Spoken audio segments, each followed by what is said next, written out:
예, 매주 월요일 경제 소식을 알기 쉽게 풀어보는 시간이죠. 오늘도 박연미 경제평론가 제 옆에 나왔습니다. 어서 오십시오. 안녕하세요. 예, 최근 주식시장에서 많은 화제가 된 이야기를 오늘 풀어보기로 했죠.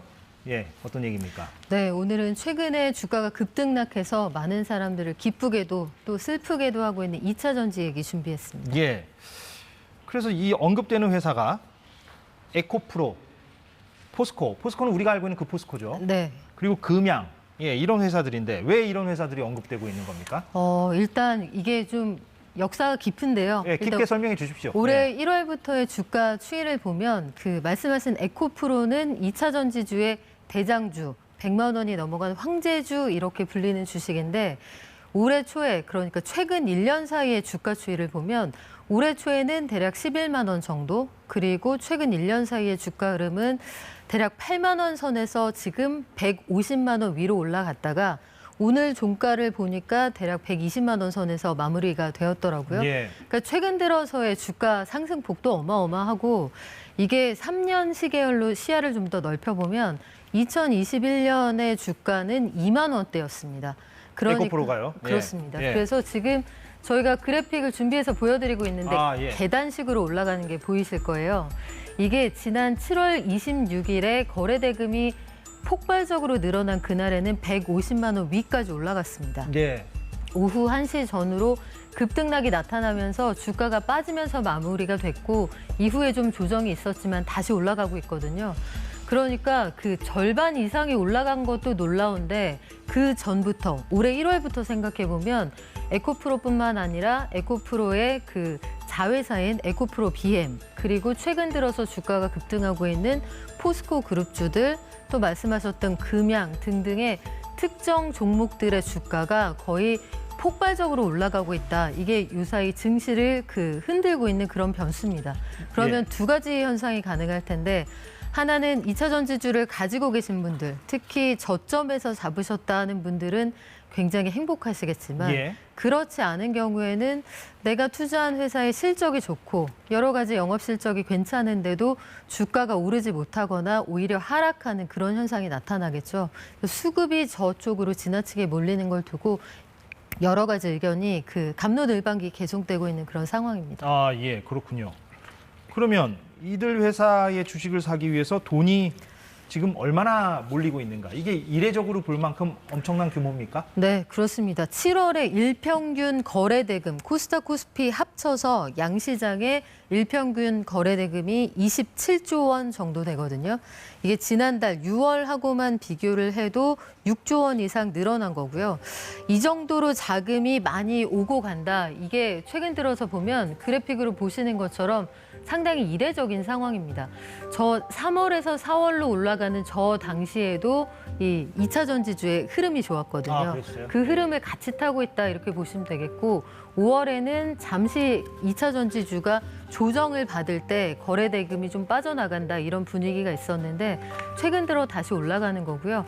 앞서 잠깐 말씀드렸던 7월 26일 그러니까 비정상적인 수준이다라고 이야기할 정도로 폭등했던 그날의 경우에는 어땠냐면 코스닥에서만 거래 대금이 26조 원을 돌파했습니다.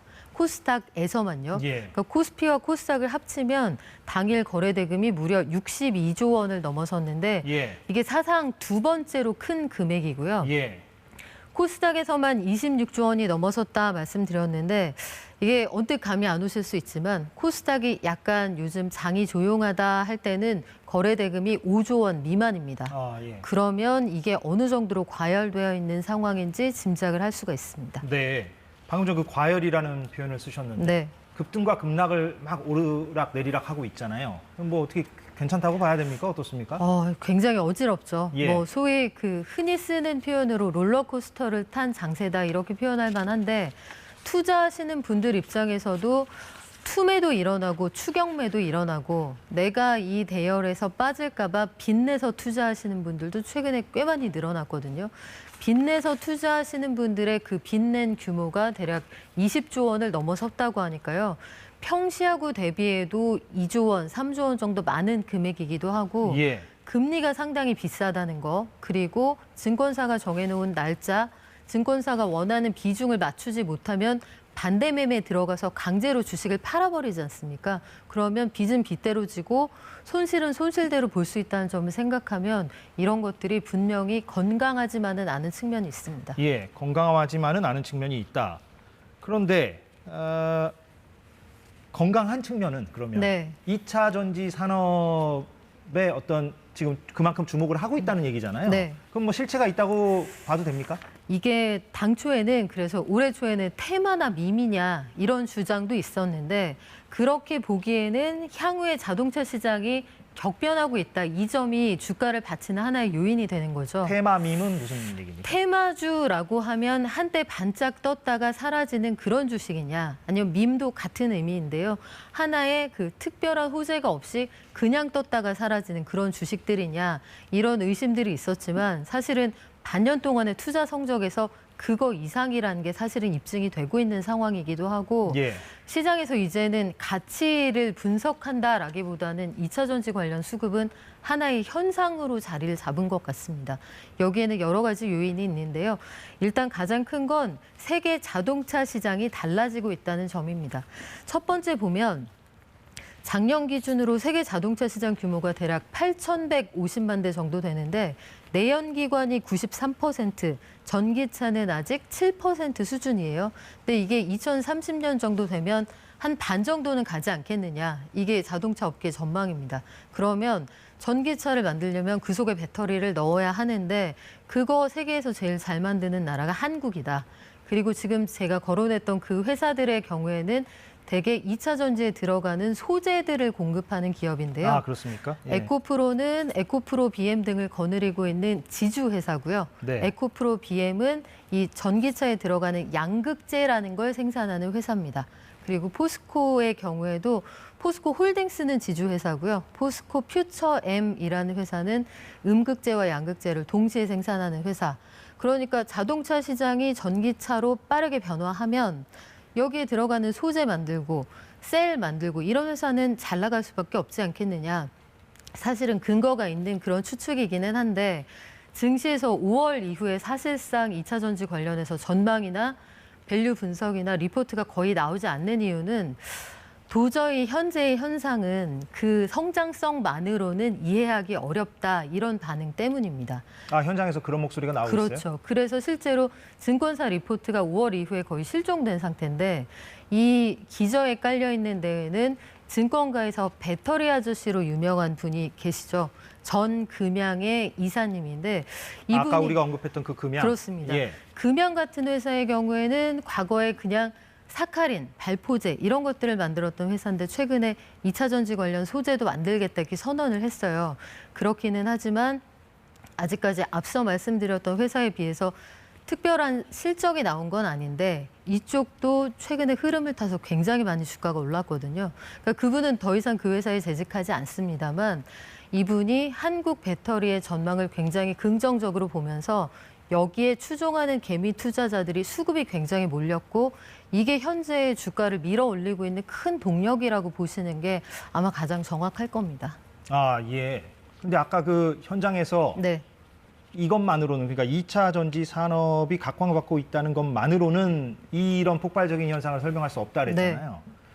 그러면은 다른 요인이 아까 방금 말씀하신 그런 것들 그렇죠. 또 뭐가 있습니까? 그것만 생각하면 됩니까? 아니면 뭐 다른 변수들 이런 것도 있습니까? 어떻게 봐야 그리고 세 됩니까? 번째로 고려하셔야 되는 게 이 주가가 이렇게 올라가 버리니까 믿음이 주가를 올리고 주가가 올라가니까 이 대열에서 소외되어 있던 분들이 뒤늦게 들어가는 거죠. 예. 그러면 개미 투자자들의 매수세가 몰리면 다른 걸 팔고 이쪽으로 몰리면 수급이 장으로 올리는 그런 장세가 연출이 됩니다. 예. 그래서 나타나는 현상이 2차 전지 쪽은 굉장히 빠르게 주가가 올라가는 반면에 다른 걸 정리해서 그 돈을 가지고 이쪽으로 들어가신다면 그렇겠죠. 다른 쪽은 실적이 빠지겠죠. 좋아도 주가가 떨어지겠죠. 예. 그래서 투자하시는 종목에 따라서 희비가 굉장히 갈리는 그런 장입니다. 예. 근데 궁금증이 생기는 거는 그 우리가 언급한 그런 기업들 말고도 2차 전지 산업과 연관되는 기업들이 더 있을 거 아니에요, 네, 국내에. 그렇죠. 근데 그 기업들은 저렇게 주가가 저런 현상을 보이지는 않습니까? 전부 다 오르는 건 아니고요. 예. 여기에도 뭐 여러 가지 그 의견들이 복합 분분한데 요인이 있겠죠. 예. 앞서 말씀드린 것처럼 그 배터리 관련해서 일찌감치 투자하셨던 분들이 그 특정 종목에 대해서 뭐 명단이 돌기도 했거든요. 뭐 8가지 종목이 유망하다 해서 그런 종목에 대해서 투자를 집중적으로 하시기도 했고, 여기에는 아마 유튜브 등을 중심으로 한 그 증권방송, 경제방송들도 한 몫을 한 것 같습니다. 그래서 이런 것들이 큰 에너지를 형성을 하면서 이쪽으로 수급을 상당히 몰아주는 그런 형국인데, 만약에 지난주에 목요일과 금요일에 그 조정장이 좀 더 길게 갔다면 이러다 말 수도 있었겠지만 지금 다시 올라가고 있거든요. 그래서 이 현상이 연말까지 갈 수 있다. 현재의 전망은 그렇습니다. 아, 그렇습니까? 네. 그럼 좀 주의해야 될 부분을 좀 얘기해 본다면요. 일단은 빚내서 투자하시는 분들이 너무 많이 늘고 있다는 것 자체가 걱정스러운 거죠. 앞서 말씀드린 것처럼 20조 원 규모의 신용계좌가 열려 있다. 그러니까 증권사에서 돈을 꾸든지 아니면 고금리로 돈을 꿔서 투자를 한다. 심지어 최근에 보니까 전세 자금을 빼서 그러니까 내줘야 되는 돈을 가지고 투자한다. 뭐 이런 이야기들도 있던데 굉장히 걱정스러운 부분이기도 합니다. 실제로 수익을 냈다라면서 이걸 인증하는 어떤 사진 같은 것들이 종목 토론방에서 굉장히 많이 돌거든요. 그러면 나도 혹시 그렇게 될 수 있지 않을까.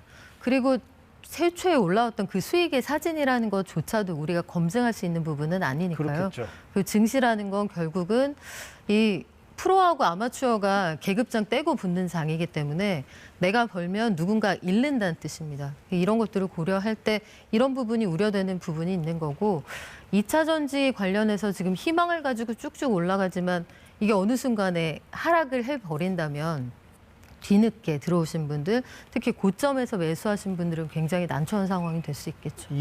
우리가 지금까지는 뭐 증권가를 중심으로 얘기를 했는데 또 그것만 얘기하기는 좀 그러니까 그 2차 전지 산업, 아까 설명해 주신 대로 한국이 잘 나가고 있다. 그거는 일단 팩트입니까? 그건 맞습니다. 전 세계적인 어떤 현황, 2차 전지와 관련된 현황을 어떻게 좀 보면 되나요?